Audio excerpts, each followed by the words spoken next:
নমস্কার, শুভঙ্কর কয়াল ইউটিউব চ্যানেলের পক্ষ থেকে আপনাদের প্রত্যেককে জানাই স্বাগত।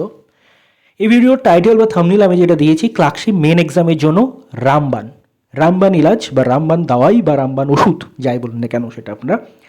কারণ কি, এখানে আমি আপনাদের অবিকল পিএসসি ক্লার্কশিপের মেন পরীক্ষার কোশ্চেন কেমন হয়, কোশ্চেন কাম আনসার বুকলেট কেমন হয়, কী কী ইনস্ট্রাকশন সেখানে থাকে, কোশ্চেনের পরে মানে এক্সাম হলে কী কী থাকে বা গতবার ছিল, আমি একদম 2019-এর original question cum answer booklet, question এবং তার সঙ্গে আনসার লেখার জন্য যে জায়গা থাকে সমস্ত কিছুই কিন্তু এখানে দেখাবো।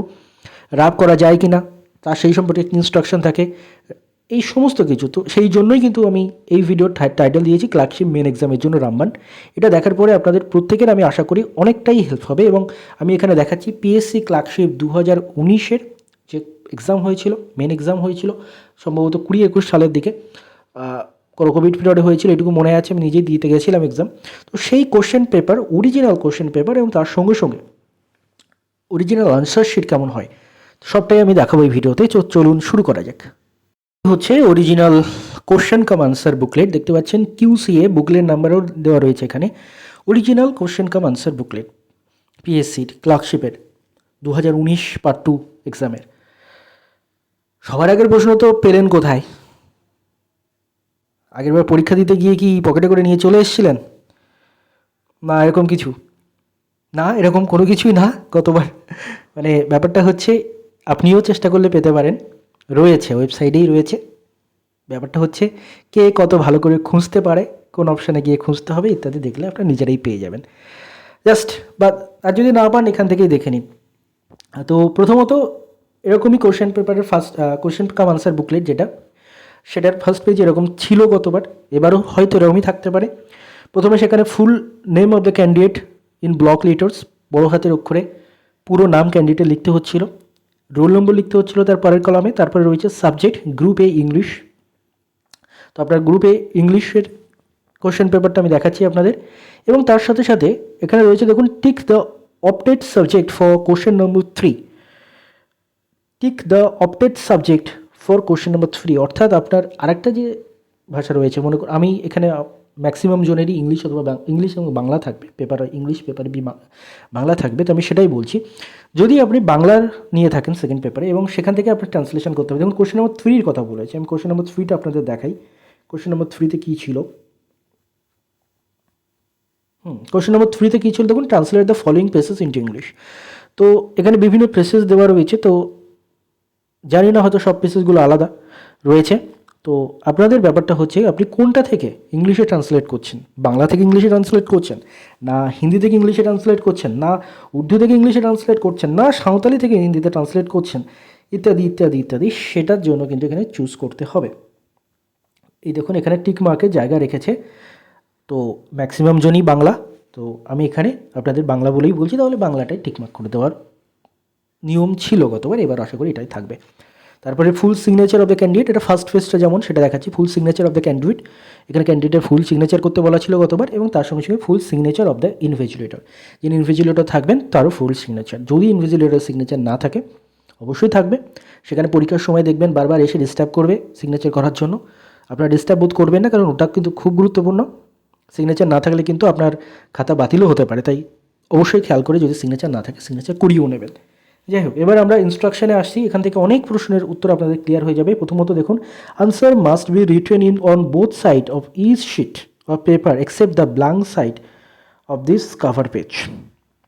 প্রথমত একটা ব্ল্যাঙ্ক কভার পেজের একটা ব্ল্যাঙ্ক সাইড রয়েছে, ওইটা বাদে যেখানে আনসার লিখতে বলা হচ্ছে সেখানে কিন্তু বোথ সাইডে লিখতে হবে আর কি, মানে আমি বুঝিয়ে দেবো, সেটা অসুবিধা নেই। দ্বিতীয়ত খুব গুরুত্বপূর্ণ প্রশ্ন যে রাফ ওয়ার্ক করা যাবে কিনা, পরীক্ষার ক্ষেত্রে রাফ করা যেতে পারে কিনা বা কোনো কিছু।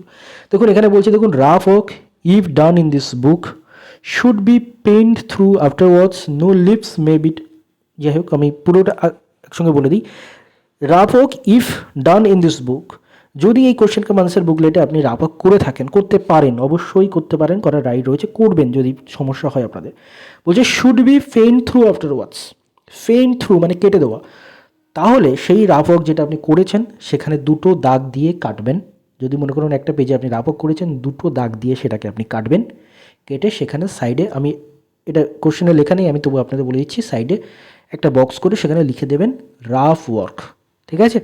দেন কি বলছে দেখুন, no leaves may be torn out and no loose sheets may be used. মনে করুন আপনি কোনো পেজে রাফ অফ করেছেন, আপনার মনে হচ্ছে পেজটা আমি কেটে দিই তাহলে দেখতে ভালো থাকবে, কোশ্চেন পেপারের মধ্যে রাফ অফ, আনসার শিটে রাফ অফ থাকবে না। একদমই এরকম করতে যাবেন না। কোনো পেজ যদি আপনি কাটেন উইদাউট এনি পারমিশন, মানে যেটা আপনার কাটতে বলা হবে সেটা ছাড়া, তো আপনার কিন্তু পরীক্ষা ক্যান্সেল হতে পারে। তাই রাফ অফ করুন, সেটাতে দুটো পেনের দাগ দিয়ে কেটে দেবেন, দিয়ে রাফ অফ লিখে দেবেন, তাহলে পরীক্ষা বুঝতে পারবে। কিন্তু সেটাকে কোনো কেটে বাড়ি নিয়ে আসা বা কেটে ফেলে দেওয়ার চেষ্টা করবেন না। এবং তার সাথে সাথে পরীক্ষায় কিন্তু কোনো লুজ শিট ইউজ করতে আপনি পারবেন না, অর্থাৎ আনসার শিটে যতটা জায়গা দেওয়া থাকবে সেটাই মধ্যেই আপনি লিখবেন, এবং সেটা এনাফ জায়গা আমি আপনাদের একটু পরেই দেখাচ্ছি। তো লুজ শিট ইউজ করে লেখাও যাবে না এবং কোনো পেজ কিন্তু কাটাও যাবে না। Candidates should write their names, rule numbers in a space provided on the title page and nowhere else. Names or rule numbers should be written anywhere inside the answer book. খুব গুরুত্বপূর্ণ প্রত্যেকের জন্য, সেটা হচ্ছে কি, এই যে পেজটা প্রথমে এখানেই শুধুমাত্র নাম, রোল নাম্বার ইত্যাদি লিখবেন। এছাড়া এই যে প্রশ্ন এবং উত্তরপত্র, কোশ্চেন কাম আনসার বুকলেট, তার কোনো জায়গায় আপনি নাম, রোল নাম্বার বা কোনো কিছু, আপনার কোনো পার্সোনাল আইডেন্টিটি কোনো কিছু লিখবেন না। লিখলে কিন্তু নাম্বার কাটা যাবে এবং বিভৎস নেগেটিভ মার্কিং যাবে সেটাতে। Candidates must make over authorized books and papers to be invigilated before the examination commence. পরীক্ষা শেষ হওয়ার সাথে সাথেই আপনারা সমস্ত আপনাদের যে question cum answer booklet etcetera সেগুলো কিন্তু দেখুন, candidates must take over authorized books and papers to the invigilator before the examination process, সেটা আপনি জমা দিয়ে দেবেন, সবাই জানেন। Candidates must remain seated until the answer book is collected by the invigilator যতক্ষণ না সমস্ত অ্যান্সার শিট কালেক্ট করছে ততক্ষণ আপনাকে বসে থাকতে হবে। Candidate must tick the language box, question number 3 mention above, এইটা যেটা বললাম প্রথমেই, এখানে কিন্তু প্রথমে টিকমার্ক করতে বলেছে, গতবার বলেছিল, এবারও হয়তো এরকমই ইনস্ট্রাকশন থাকবে, তাই আমি সেটা দেখাচ্ছি।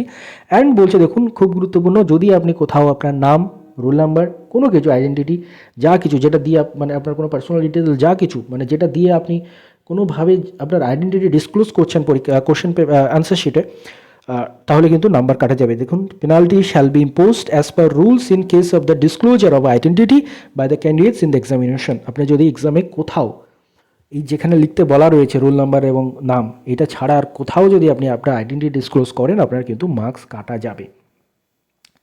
দেন সেকেন্ড পেজ যেটা ছিল সেখানে বা যেটা থাকে গতবার যেটা ছিল, এই ফার্স্ট পেজ তার অপর পিঠ, ওই সেকেন্ড পেজটা, এখানে কিন্তু বলা রয়েছে do not right anything on this page, all together page should be used. তো এই পেজটা কিন্তু অফিসিয়াল ইউজের জন্য ব্যবহার করবেন ওনারা। তো এই পেজটা এরকম লেখা থাকবে, দেখবেন পেজের মধ্যে ডু নট রাইট এনিথিং বলে যদি লেখা থাকে সেই অন দিস পেজ, সেই পেজটায় কিছু লিখবেন না। তারপর থেকে আপনাদের কোশ্চেন পেপার শুরু হচ্ছে।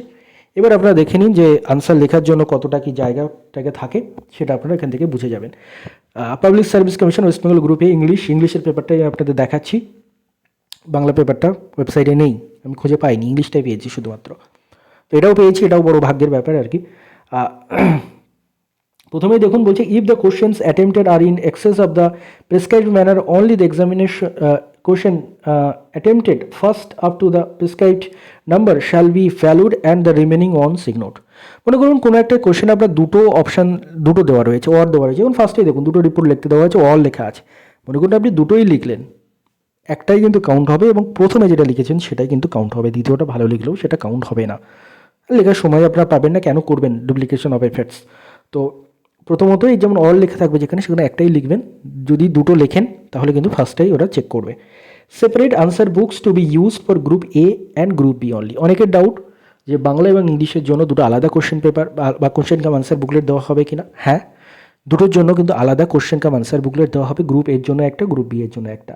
In case candidate writes answer to questions on group B in the answer book meant for group A and vice versa, such answer will not be evaluated. মনে করুন আপনার group A English, group B Bangla গতবার যেটা ছিল, তো মনে করুন group এর কোশ্চেন আপনি গ্রুপ বি এর আনসার শিটে লিখে দিয়েছেন, গ্রুপ বি এর কোশ্চেন আপনি গ্রুপ এর আনসার শিটে তার আনসার লিখে দিয়েছেন, তাহলে কিন্তু সেইগুলো চেক হবে না।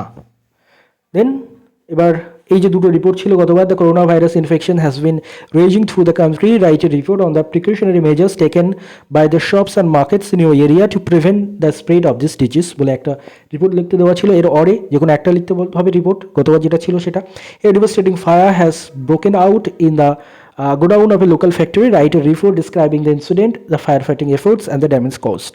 তো এই দুটোর মধ্যে যখন একটা লিখতে বলা ছিল, কতটা জায়গা ছিল লেখার জন্য দেখুন। এই যে এই পেজে একটা পেজের ওপরে কোশ্চেনটা লেখা দেওয়া ছিল, পেজগুলো ওই A4 সাইজে বা যে কাছাকাছি বলতে পারেন, যেমন আপনার প্রিলিমসের যেমন কোশ্চেন পেপারের পেজগুলো যেমন বড় হয়েছিল ওরকমই বড় হবে আর কি। তো একটা পেজের উপরে দুটো রিপোর্ট অল লেখা রয়েছে, সেই পেজটা পুরো লেখার জন্য আপনার জায়গা দেওয়া রয়েছে। আমি যদি আর একটু ভালো করে দেখাই আপনাদের, এই পেজটা পুরো লেখার জায়গা দেওয়া রয়েছে।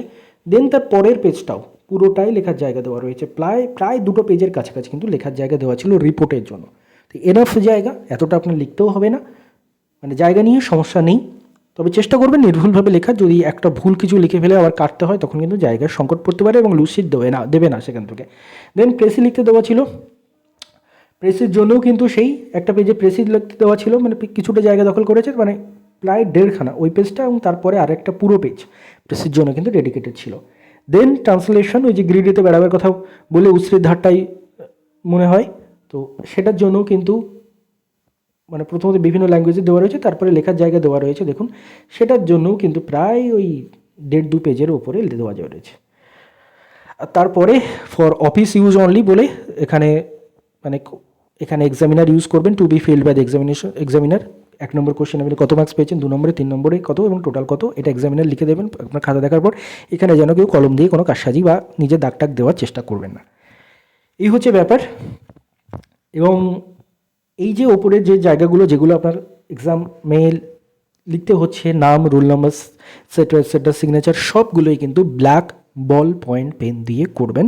এবং তার সাথে সাথে আনসার শিটে যেগুলো আসবে সেগুলোও ব্ল্যাক বল পয়েন্ট পেন দিয়ে করবেন। আনসার লেখার ক্ষেত্রে ব্ল্যাক ব্লু বলে কোনো কিছু মেনশন তেমনভাবে করা নেই, তবে যেহেতু ব্ল্যাকটা উল্লেখ করা রয়েছে গুরুত্বপূর্ণ ক্ষেত্রে, তাই আমি প্রত্যেককে বলবো ব্ল্যাকটা ইউজ করবেন। ব্ল্যাকটা ইউজ করলে আপনি পুরোপুরি চিন্তামুক্ত, তো সব জায়গায় ব্ল্যাক ইউজ করবেন। এরপরেও যদি আপনাদের কোনো ডাউট থাকে অবশ্যই কমেন্ট সেকশানে জিজ্ঞাসা করতে পারেন। এবং এর আগে ক্লার্কশিপের মেন্স এক্সামের গুরুত্বপূর্ণ ইনস্ট্রাকশন নিয়ে অলরেডি একটা ভিডিও আপলোড করা আছে, বহুজন দেখেছেন আপনারা, সেটাও দেখে নেবেন, সেখানেও আপনার ডাউট অনেকটা ক্লিয়ার হয়ে যাবে। ধন্যবাদ আপনাদের সবাইকে ভিডিওটি মন দিয়ে দেখার জন্য।